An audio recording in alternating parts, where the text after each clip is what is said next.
they're getting applauded. My kids don't even do that. Normally getting punched. Bye, guys. They're waving.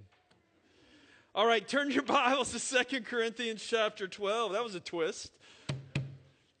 Always chapter 12, 2 Corinthians chapter 12. We are back, we're continuing 2 Corinthians. My goal is to finish this book by the end of the year, but we all know that's probably not going to happen, but I'm going for it. So it's the reason I lit first service out late, because I'm doing more verses than I normally can handle. But here we come, and I'm going to lay out kind of an introduction, because I don't know how many of you have been here for this series. But in this section of verses, Paul's in a very unique situation where he has to battle truth. And so you find him in this moment where he's pigeonholed to defend himself because truth is at stake. And oftentimes what we don't understand is the most loving thing we can do is tell truth. We don't do it in a harsh way, and you're going to see this from Paul in a moment. He's not aggressive in his conversation. He's actually very empathetic and very loving. But here he has to literally take the mantle of truth and fight against false teachings that are happening in the Corinth church. And so what you see as this is transpiring is that there's a war in the Corinth church between Satan and truth. And Satan never wants truth to reign. And so I see this often, even in our own culture, and you see it in your own life, in my own life, is when truth is faced right in the mirror and we look at it, it's really hard sometimes to accept. And have you ever been in a conversation with somebody and you see the trajectory of their life, you know what they need to do, and you sit down with them in the most kind and gentle way, and you speak truth into their life, but they just don't understand. They can't see it. Have you been there? Okay, so this is the scenario that we're running into in the book of 2 Corinthians, where Paul, with everything in him, he wants the whole truth of God to be accepted, heard. He wants them to live out the whole truth of God. But there's these false prophets who sink into the church, and they're given a platform, and they begin to tickle the ear. And the Corinth church buys it hook, line, and sinker. And they walk away from Paul's teaching, and most importantly, God's teaching. And so oftentimes when we're confronted with truth, we don't want to do the hard thing. And Paul, he doesn't care the persecution he gets to speak the truth. He doesn't care that every single day of his life, he would wake up and probably thought it might be the last day of his life. He doesn't care if Satan comes with him, with every type of persecution or people turn on him. All he cares about is representing Christ. All he cares about is the soul of man and woman, that everybody has this story of redemption. And so that's where we come in 2 Corinthians 13. Paul has to fight for truth. Today's sermon, I titled it, When Love Pours Out or Empties Itself. And the reason I said that is because you guys have navigated through this series with me. The Corinth church is a really hard church to love. Unlike Beachside. You guys are awesome. Okay.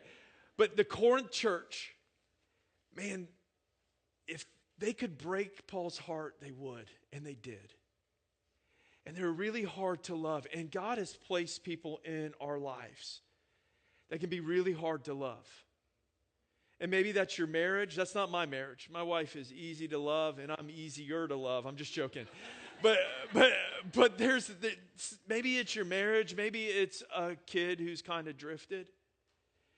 But when I look at this passage, Paul lays out like just kind of a text of, hey, when God calls you to love, it's not easy.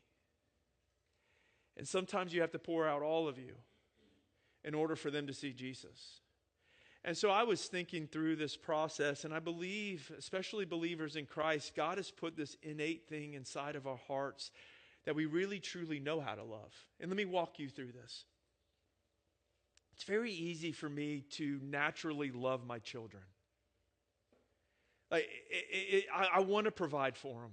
I want to naturally spend time with them. I want to make memories with them. It's this thing inside of me that says, hey, I need to protect them. I need to put food on the table. I need to nourish them. I need to put clothes on their back.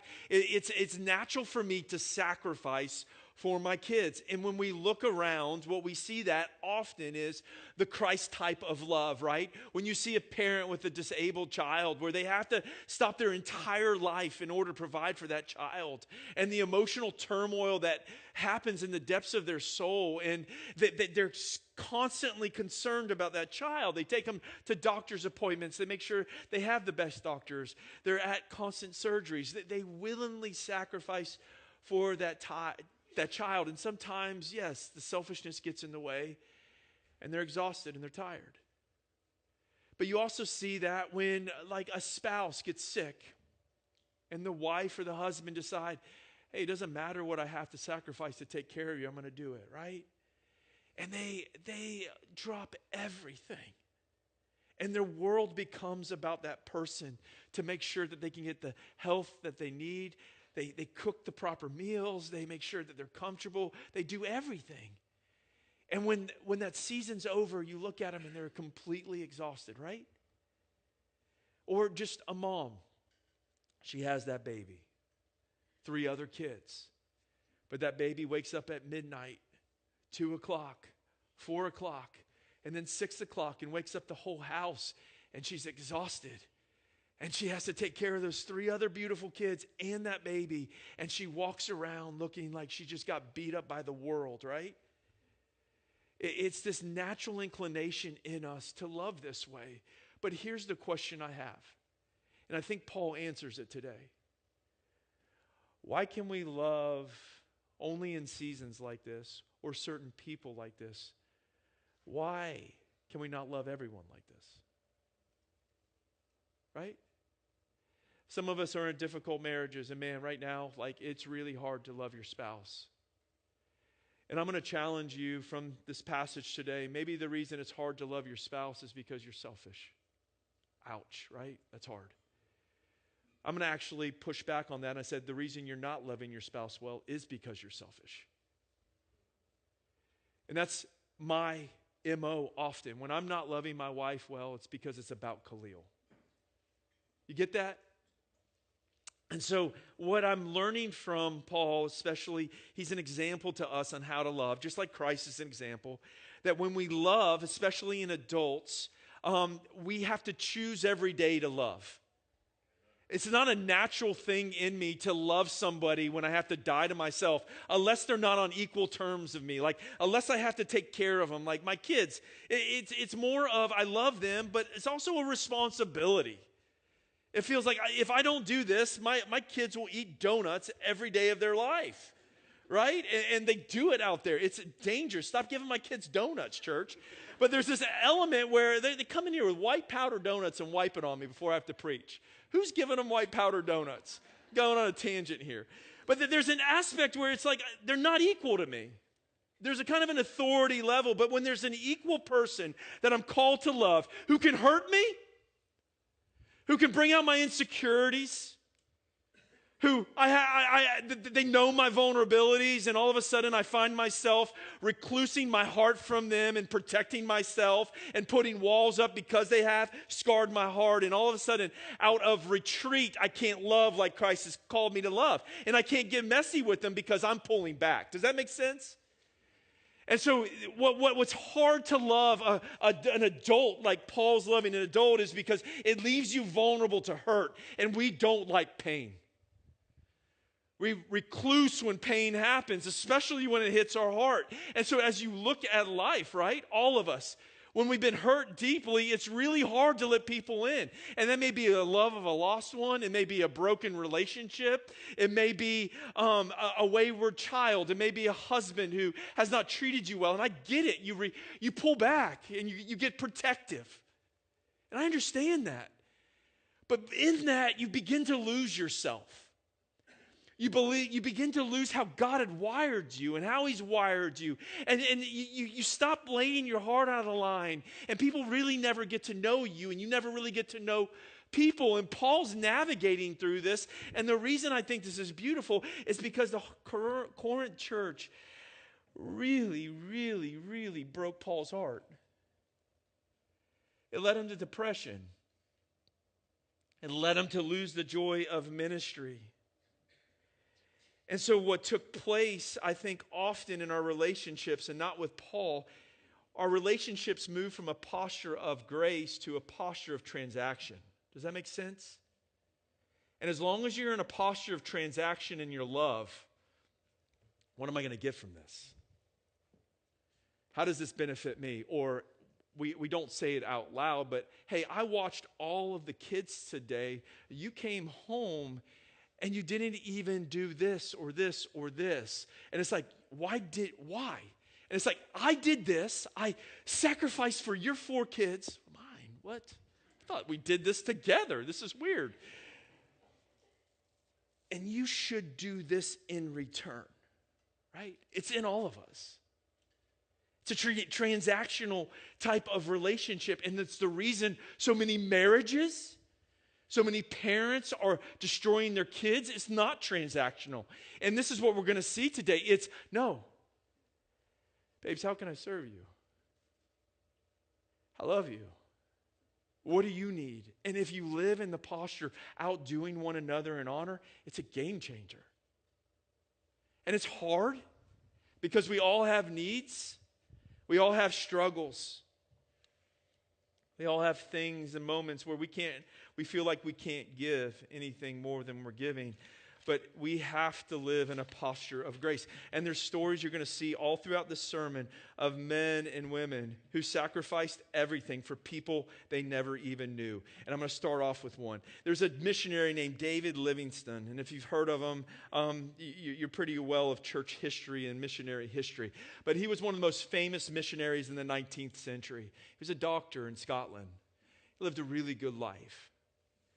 And God began to put on his heart, like, I want you to go to Africa and begin to serve these people and love them. I want you to walk away from everything. Had conversations with his wife. I don't know how that went. I'm sure she wasn't too excited about it, but she got on board. And he came back one time to Scotland to raise support, and people asked him this question: why would you leave the comforts of Scotland to become a missionary in Africa? And he said this: people talk of sacrifice that I've made in spending so much of my life in Africa. But it isn't sacrifice, it's a privilege. I've never made a sacrifice.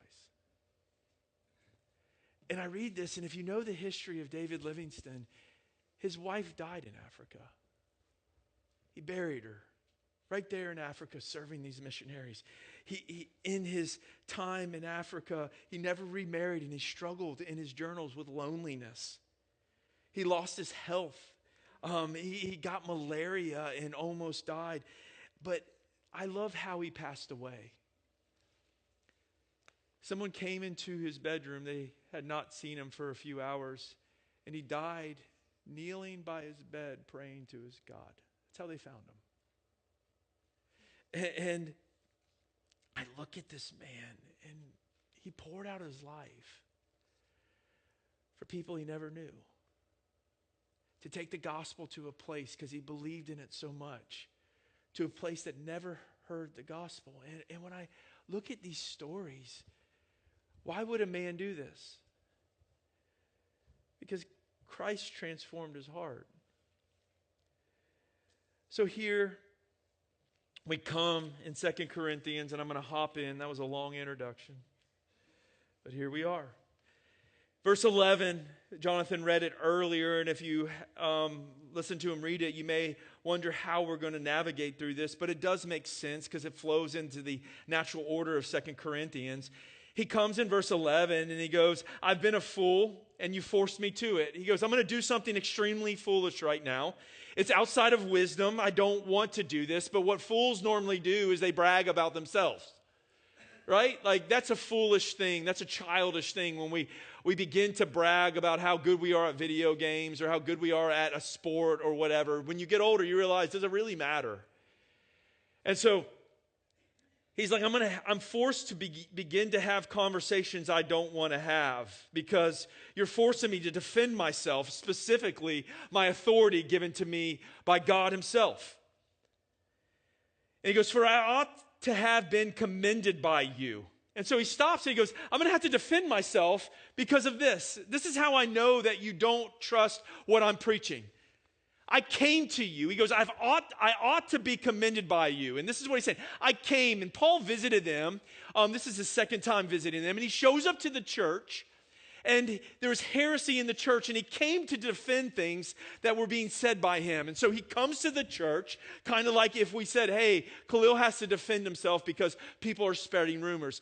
I walk in the church, and this is what Paul had done. He walks in the church, and you have these false teachers over here that were tickling the ears, and you have Paul, who spent 2 years building this church and did miracles in this church, and they know what type of man he is. He walks in the church, and they begin to layer accusations towards him, and he stands there to defend himself, and he just gets beat up, and everybody in the church turns on him.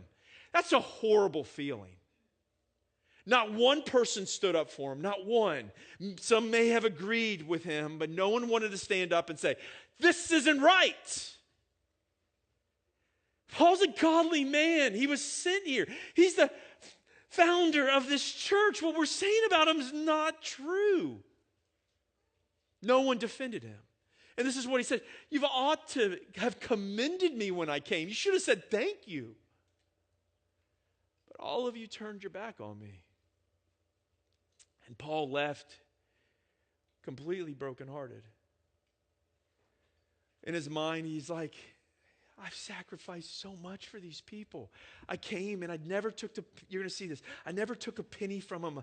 I literally made tents in order to provide a living for those who I brought with me. Nobody defended him. And then he makes a sarcastic comment, for I was not at all inferior to these super apostles. I love it. He just takes a shot like, he's like, no, you love these super apostles that aren't really super, and you've just lifted them up in a way. And then he goes, even though I am nothing, he goes, I don't really enjoy bragging about myself. I love talking about how God has taken hardships and persecutions and my brokenness and made it a testimony. That's where Paul really wants to land. He wants to land in a place where it's saying, I'm not much. 2 Corinthians, he calls himself a clay pot. That's not much to look at, right? If I was like, hey guys, look what I made, and I went to art class yesterday and brought a clay pot, you're like, what's gone wrong with our pastor? Right? Who wants to buy it? And I start auctioning it off. Clay pots aren't something that are valuable. It's something we stick in our yard. It's something that, hey, if it cracks, we throw it away and we buy another one. These are worth pennies. He's like, I'm just a clay pot. But God's doing something with that clay pot. Right? He says, I'm the chief of all sinners. Like, you think you messed up, bro? I was killing people in the church. This is why we never stop praying for somebody. You think someone's gone too wayward and the gospel's too far away? Like, if God can transform Paul's heart, I'm telling you right now, he can transform your husband's heart. He can transform your kid's heart. Like, this is the beauty of this. And he goes, I'm a chief of all sinners, man. I persecuted the church. He wants to talk about that he's nothing, and God's taking something that's nothing and used it as a vessel for his glory. We move on into the next part of it, and I hope this is making sense. God took a nobody and wrote 13 books in the New Testament. So if you're struggling with that, I'm telling you, God can do something with you. We move on in verse 12. He says this, the sign of a true apostle were performed among you. He's like, I don't really understand right now why you're questioning me. Like, I did some incredible things around you. He goes, I did signs of a true apostle. And so the apostleship, when you look at it in the New Testament, I don't want to spend a lot of time here. The apostleship in the New Testament, they would have had to have seen Jesus. They would have had an encounter with Jesus. They would have had to seen his death, burial, and resurrection. That's how you became an apostle in the New Testament. And during this time in the New Testament, there was never in the history of humanity miracles like what took place when Jesus walked this earth. Never. And you say Elijah and Elisha. You say Moses. Those were one-off miracles and a few one-off miracles, the 10 plagues. But when we look at the time of Jesus, Jesus literally told his disciples, I'm giving you power over demons and over medical things, like when people are sick, you'll be able to heal. You'll be able to do incredible things. And during the time of Jesus, when we look at this, literally, there were thousands of miracles a week. Jesus would walk into towns, and they would bring everybody who's sick in those towns to Jesus, and he was just boom, boom, boom, boom. And people who are blind from birth, they're seeing, like he goes into a funeral and raises a dude from the tomb. There's nothing like this ever in the history of humanity. And why were these signs and miracles for that? They were signs. Miracles weren't there in order for the healing. They were there for a sign to say, hey, God has a message through this man. You need to listen, because it says, and wonders, because what does wonders do? Wow! What's going on here? And it gets everybody's attention. And these mighty works are, hey, God's using this man as a vessel. You get how that flows? It's like, this guy can't do this. This is incredible. It's a mighty work that God is doing something in this man's life. And all of a sudden, when those things happen, and if it happened right now, like if I was here and we were doing a funeral, I walk down, guy's straight dead, right? And I just say, hey, get up. And the dude pops up. You're going to be like, okay, what? And then I go, I have a word from God. You're going to say, okay, and you're going to pull out a journal. Because that's not normal. That's God engaging literally our universe in a way that has never been engaged any way in human history. And God intervenes in that moment and begins to say, I have something for you. And so Paul comes to the Corinth church. And he does incredible things. And they don't focus on the miracles. They don't focus on the wonders, because that's not the point. The point was that Paul was a vessel and he had a word from God, and they didn't listen. And that's what breaks my heart. How many times has God shown up in your life? How many times does he have to show up in your life for you to say, I'm listening? How many chances does he have to give me?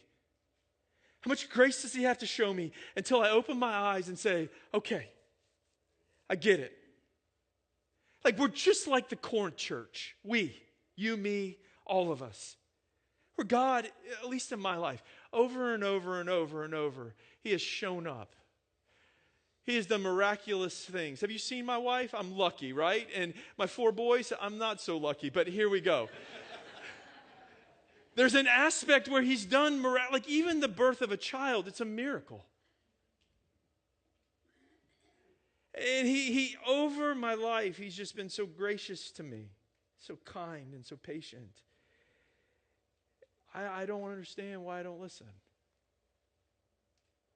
And this is where Paul's at. He's like, man, I showed up to the church.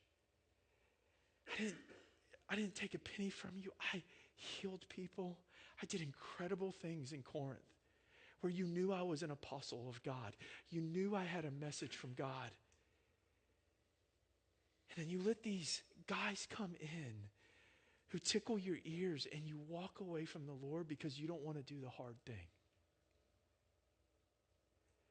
And there's these moments in time, and I believe in today, and I hesitate to use the word miracle, but the fact that the Holy Spirit will convict a wretched heart like mine, even in this world today, to me is a miracle. So you'll sit there, maybe feel convicted about something today.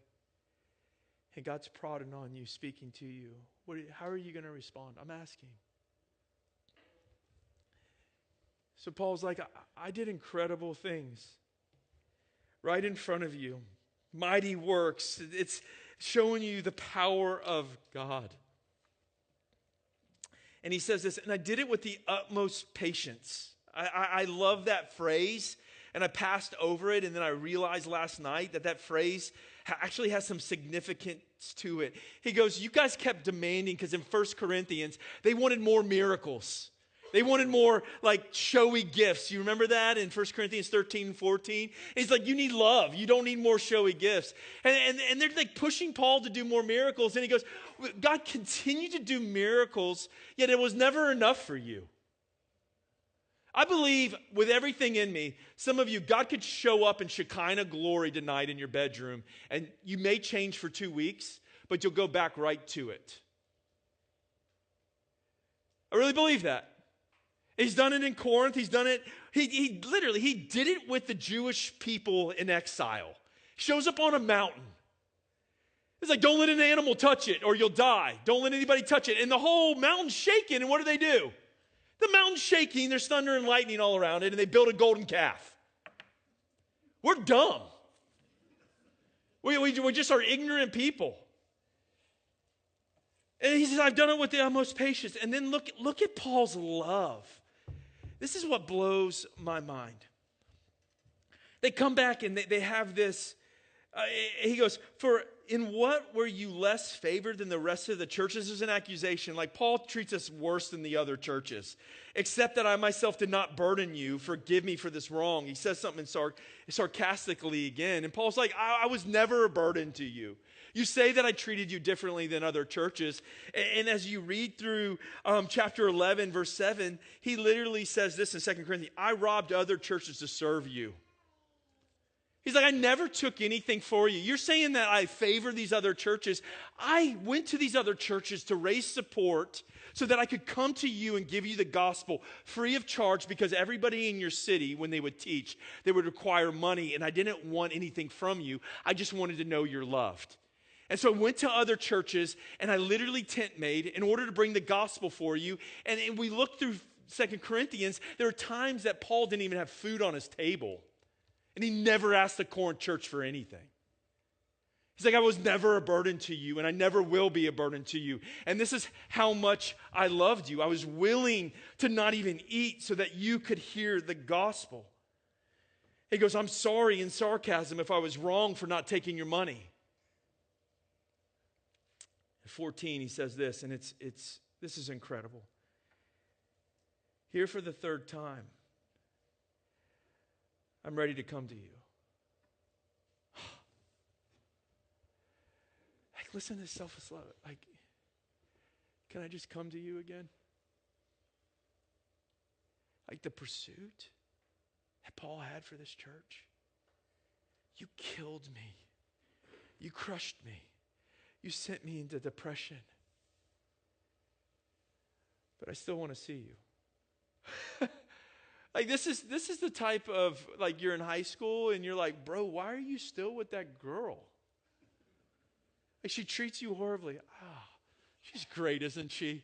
What? Bro, just go to a different city and plant a different church. Just let them go. But there's this thing about love.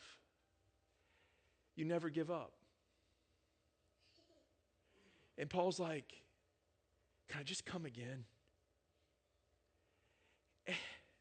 In our culture, if our marriage is based off transaction, when it gets hard, we just walk away.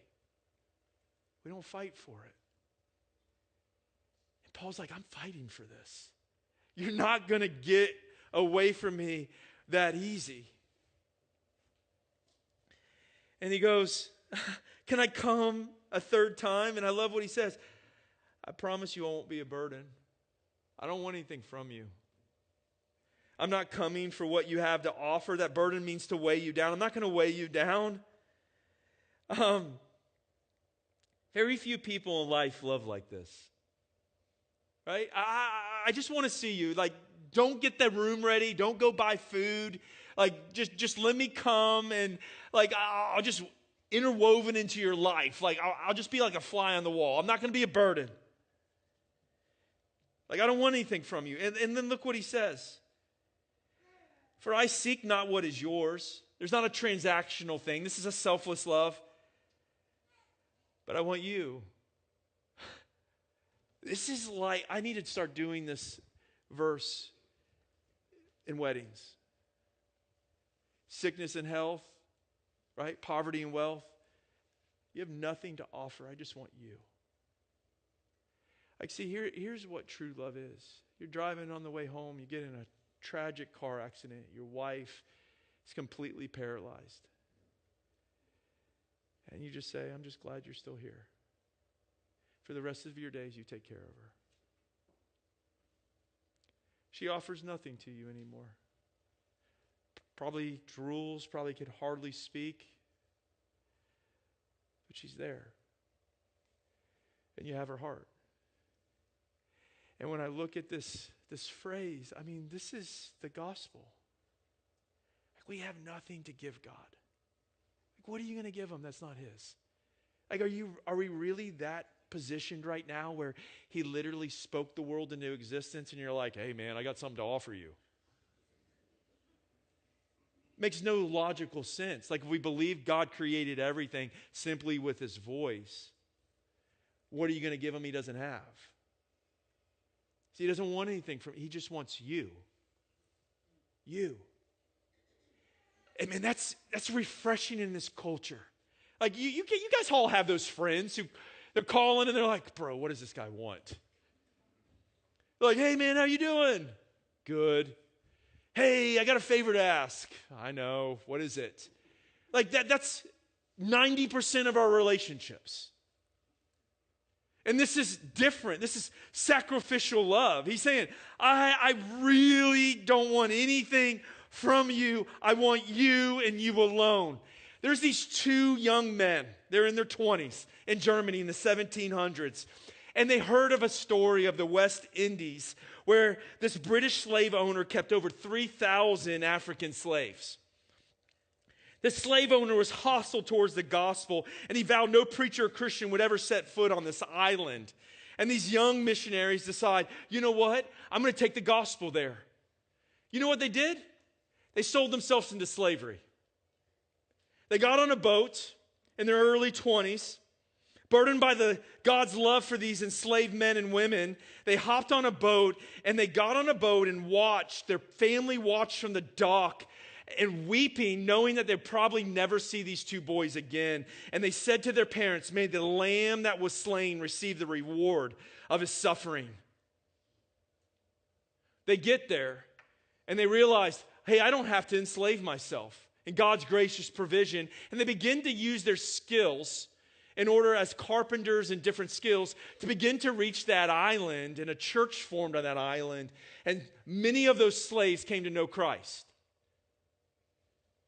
But their intentions was, hey, if I have to enslave myself for the good of these people, so be it. And I love what Paul does here. He shifts. He goes, I just want you. And look what illustration he uses. For children are not obligated to save up for the parents, but parents for the children. This is completely against Greco-Roman culture.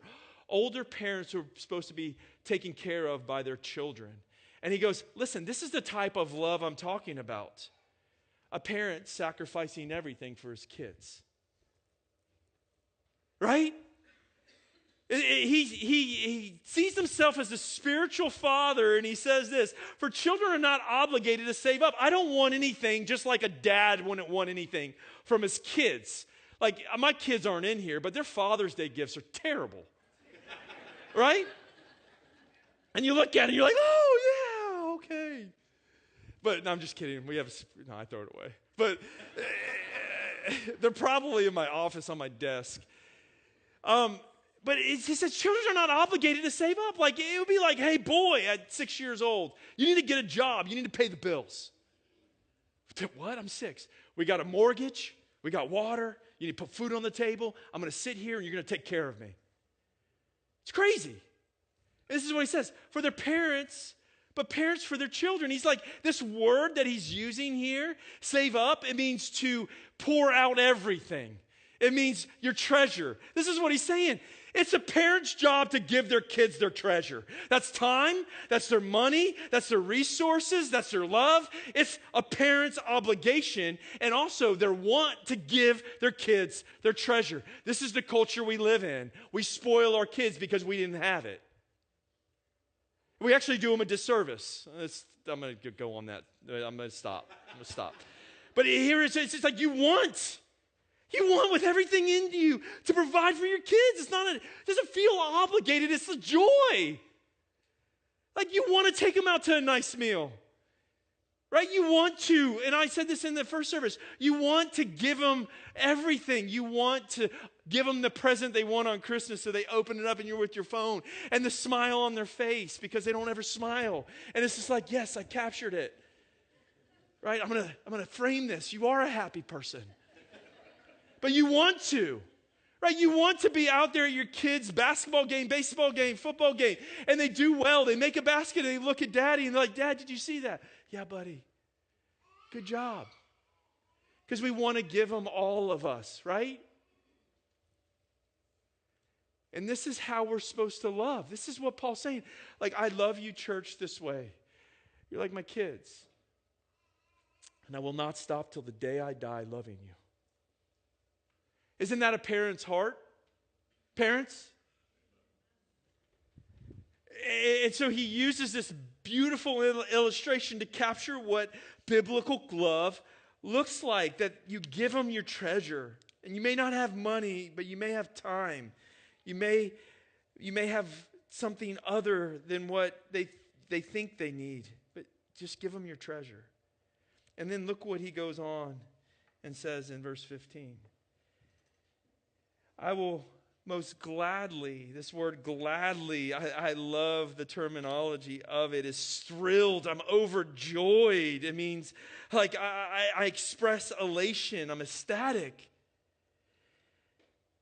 So he goes, I am thrilled to spend. And this word spend means completely spent. It means the idea of exhaustion, to literally spend all that you have, spend everything you have where there's nothing left, and be spent for your soul. What's a human soul worth? That's the question. Everything. Paul in Romans 9:3, and this is one of the craziest verses in Scripture for me. He says this. Can you put that verse on the screen? For I could wish that I myself were accursed and cut off from Christ for the sake of my brothers, my kinsmen, according to the flesh. Do you know what he's saying there? If it meant that you got saved, I would go to hell, spend eternity away from Christ. What?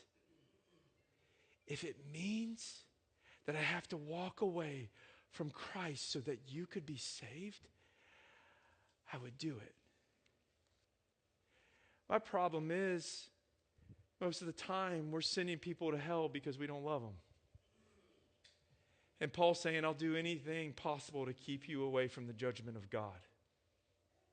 This is selfless love. In Philippians 2:1, he says, I am to be poured out as a drink offering, as a sacrificial offering of your faith. He goes, I'm going to probably die planting this church, and I'm willing to pour myself out so that you can know Christ as a drink offering, slow, methodical, completely where there's not a single drop left, so that you may know Christ. Mark 10:45, for even if the Son of Man came not to be served, but to serve and give his life a ransom for many. So when I look at Christian love, where do we get this idea we can be selfish? Where did we get this idea that it's about us?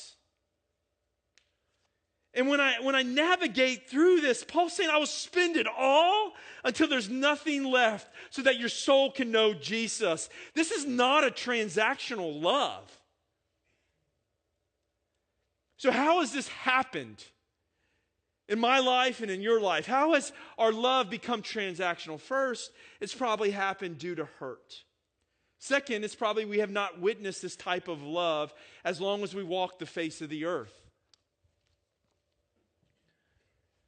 But there's more to it. Look what he says. Because he says, I love like this, but this is your response. I will most gladly spend and be spent for your soul. If I love you more, am I to be loved less? And Paul's saying, I keep loving you more and more and more, spending my life more and more on you, expending myself more and more. And I have nothing left. And what do I get in return? You taking advantage of me.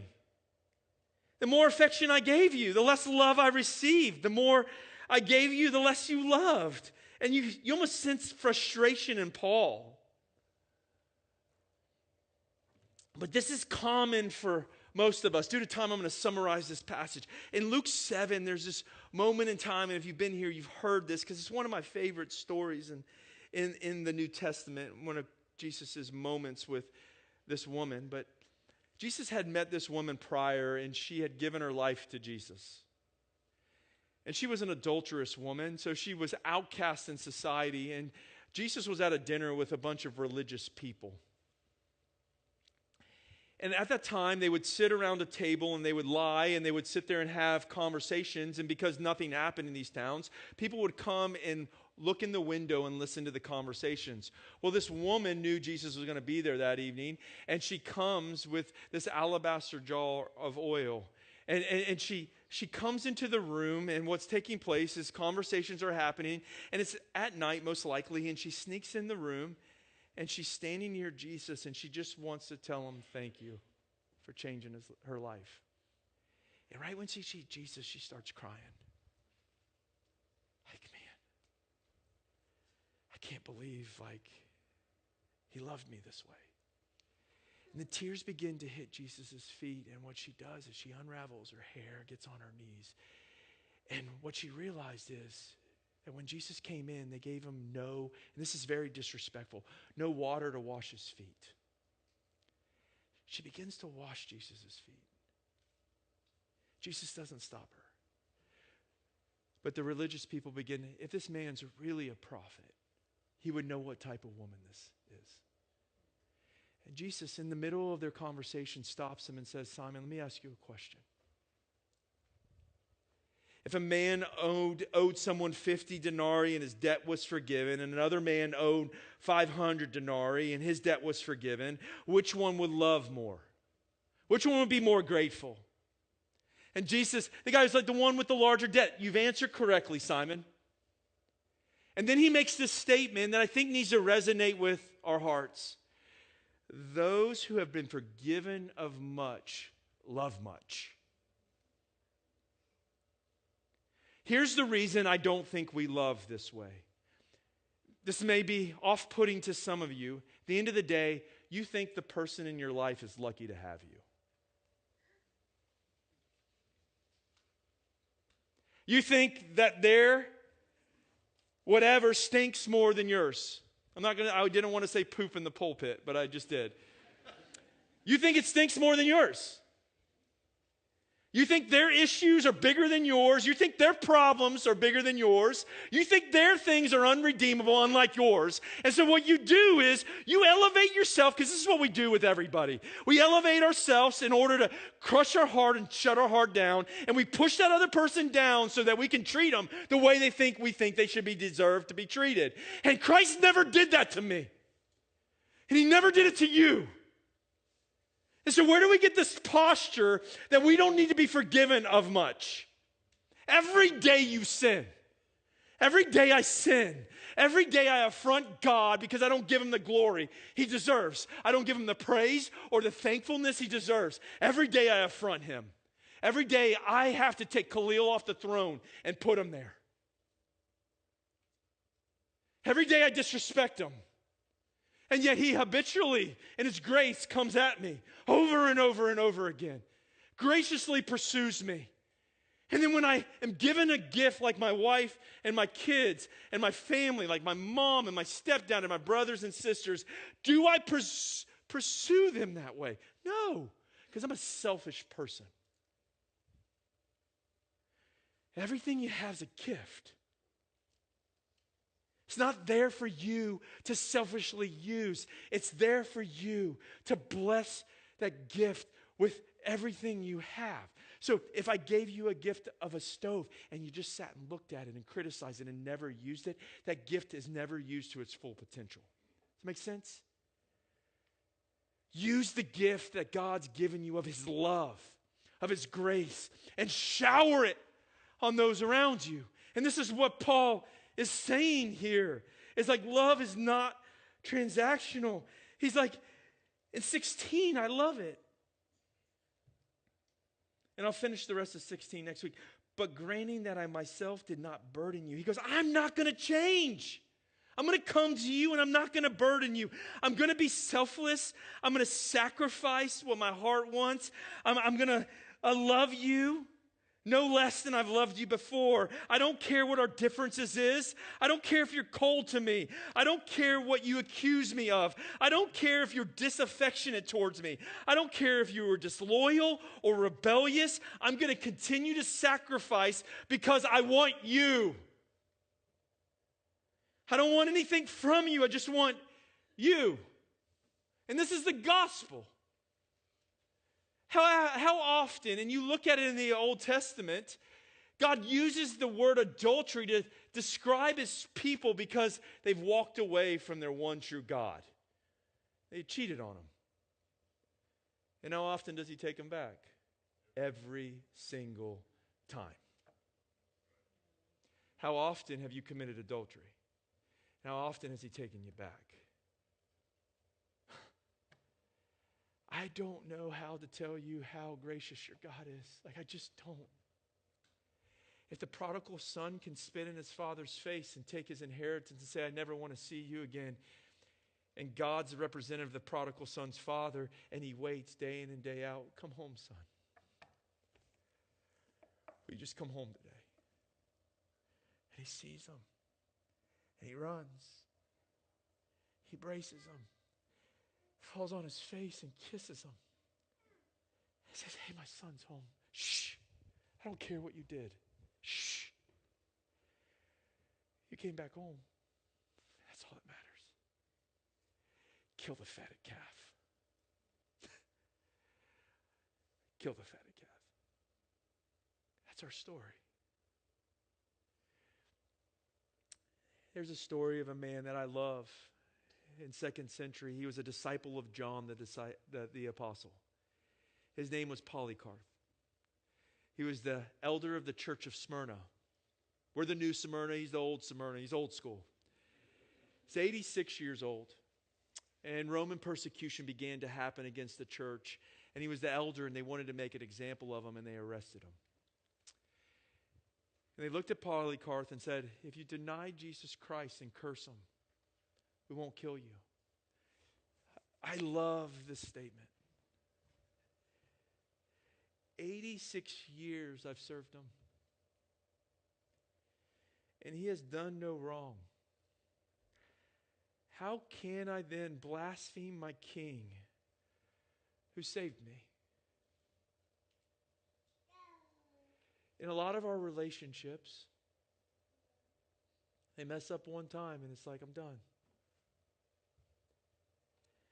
All those moments they were committed, all those moments they sacrificed, they're thrown out the window. But let me go in here. 86 years have I served Him. He's done no wrong. How can I blaspheme my King? And the governor threatened to burn him alive, Polycarp. I'm going to put you on wood and burn you in front of everyone. He goes, you've threatened me with fire, which burns for an hour and is soon extinguished. But you are ignorant of the fire of the coming judgment and eternal punishment reserved for the ungodly. But why do you delay? Do as you wish. They took Polycarp, an 86-year-old man, and I'm sure this didn't sit well with people, put him on a pile of wood, on a chair, lit it on fire, and he smiled. He took his last breath with a grin on his face, and he met Jesus. He died with a smile on his face.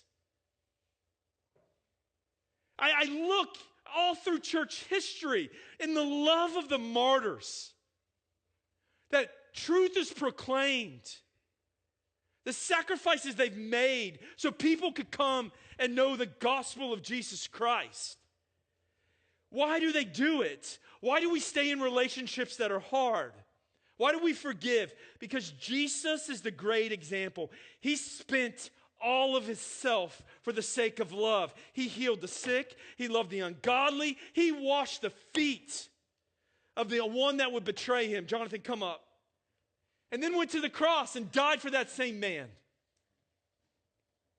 At Calvary, the love of God was not just spoken, it was completely poured out for you and for me, wasn't it?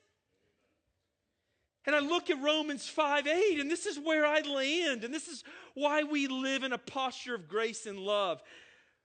But God demonstrated his love towards us, and this needs to resonate in you. In that while we were still sinners, Christ died for us.